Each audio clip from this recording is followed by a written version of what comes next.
আপনার বাড়িতে কেউ জাদু করেছে কিনা মাত্র 10 মিনিটে পরীক্ষা করুন।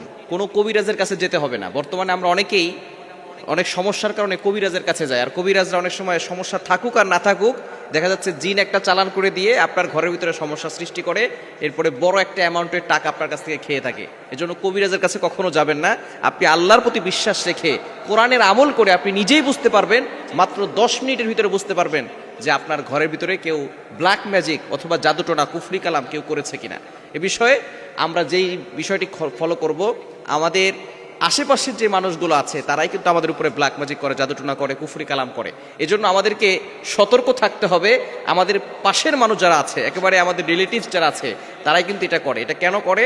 অনেকে আছে লোভের কারণে করে, অনেকে আছে হিংসায় করে, যাতে করে আপনি আপনার লাইফে ডেভেলপ করতে না পারেন, আপনার ঘরের ভিতরে কোনো উন্নতি না হয়, আপনার ঘরের ভিতরে সকল অসুস্থ হয়ে থাকে। এই জন্যই আপনার কাছের লোকেরা আপনার সাথে দুশ্মনী করে, হিংসা করে, বিদ্বেষ পোষণ করে আপনাকে ক্ষতি করার চেষ্টা করে। এজন্য সতর্ক থাকবেন এবং আপনি নিজেই পরীক্ষা করবেন যে আপনার ঘরের ভিতরে জাদু করা আছে কিনা, ব্ল্যাক ম্যাজিক কুফরি কালাম করা আছে কিনা। কিভাবে করবেন? প্রথমে আপনাকে ওযু করতে হবে, পবিত্র অবস্থায় আমলটি করতে হবে। আপনার যে বাড়ি আছে, বাড়ি থেকে যে কোনো জায়গা থেকে আপনি এক টুকরো মাটি নেবেন। মাটি নেওয়ার পরে আপনি অবশ্যই সেই মাটিটা ঘ্রাণ ভালো করে শুকে নেবেন, যে ঘ্রাণটা কেমন। আপনি কোনো সেন্ট বা কোনো আতর সেখানে না দিয়ে আপনি দেখবেন যে সেখানে ঘ্রাণটা কেমন। এরপরে আপনি সূরা ফালাক এবং সূরা নাস অবশ্যই শুদ্ধ করে কোরআন পড়তে জানতে হবে। যদি আপনি অশুদ্ধ করে কোরআন পড়েন তাহলে কিন্তু আপনার গুনাহ হবে এবং এই আমলে কোনো কাজ হবে না। যারা শুদ্ধ করে পড়তে পারে, যদি আপনার পাশে মসজিদের ইমাম সাহেব থাকেন তাকে নিয়ে আসবেন, সূরা ফালাক এবং সূরা নাস বিসমিল্লাহ সহকারে 7 বার করে পড়বেন। এরপরে সূরা বাকারার একটি আয়াত, 1 নম্বর পারার 15 নম্বর পৃষ্ঠার 1 থেকে 9 নম্বর লাইন পর্যন্ত, এই আয়াত হচ্ছে সূরা বাকারার 102 নম্বর আয়াত। আয়াতটি একটু লম্বা, 9 লাইনের একটি আয়াত, অর্থাৎ আয়াতটি একটু লম্বা আছে। ওয়াত্তাবাউ মা তাতলু শায়াতিন আলা মুলকি সুলাইমান ওয়া মা কাফারা সুলাইমান ওয়ালাকিন্না শায়াতিন কাফারু ইউআল্লিমুনা আন-নাসা আস-সিহর ওয়া মা উনজিলা আলাল মালাকাইনি বিবাবিল হারুত ওয়া মারুত ইলা আখিরিল আয়া। আয়াতটি যেহেতু লম্বা আমি পুরোটা পড়লাম না, আপনারা এটা দেখে দেখেও পড়তে পারেন, কোনো সমস্যা নাই, তবে শুদ্ধ পড়তে হবে। সূরা ফালাক এবং সূরা নাস 7 বার করে পড়বেন। এরপরে সূরা বাকারার 102 নম্বর আয়াত পুরোটা আপনি 21 বার পড়বেন।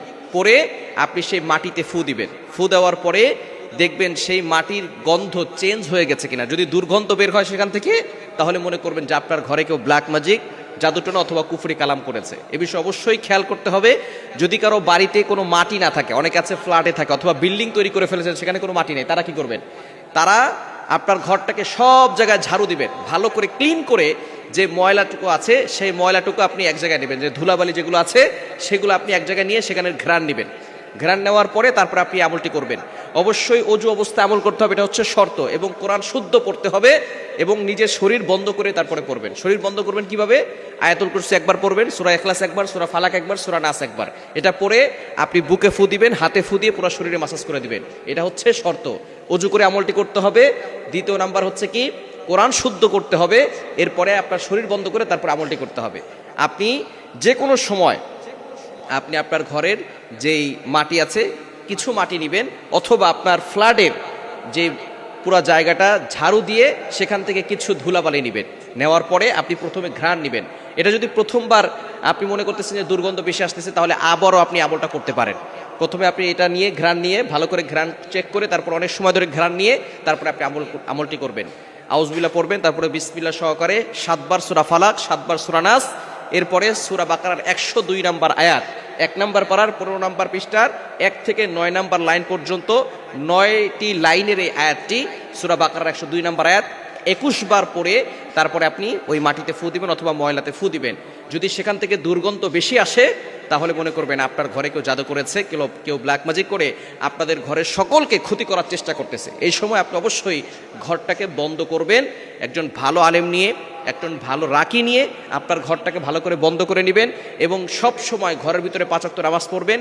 সকল হারাম কাজ থেকে দূরে সরে আসবেন। ঘরের ভিতরে কোনো পুতুলের ছবি রাখবেন না, কোনো হারাম জিনিস রাখবেন না এবং সেখানে কোনো অশ্লীল কাজ করবেন না, ইনশাআল্লাহ পবিত্র অবস্থায় থাকার চেষ্টা করবেন এবং সবাই 5 ওয়াক্ত নামাজ পড়ে শরীর বন্ধ করে রাখবেন। দেখবেন ইনশাআল্লাহ কারো জাদু আপনাদেরকে ক্ষতি করতে পারবে না। এজন্য এই আমলটি করে 10 মিনিটের ভিতরে কিন্তু আপনি পরীক্ষা করতে পারবেন, কোনো কবিরাজের কাছে যেতে হবে না। আপনি ঘরে বসেই দেখবেন আপনার বাড়িতে কেউ ব্ল্যাক ম্যাজিক, জাদুটোনা, কুফরি কালাম করেছে কিনা। এজন্য আসুন কবিরাজের কাছে গিয়ে ধোকা না খেয়ে আমরা যেন নিজে নিজেই ঘরে বসে পরীক্ষা করতে পারি। আল্লাহ তাআলা আমাদের সকলকে এই আমলটি করে সকল ধরনের দুশমনদের কুমন্ত্রণা থেকে এবং সকল ধরনের জিনের আসর থেকে বাঁচার তৌফিক দান করেন।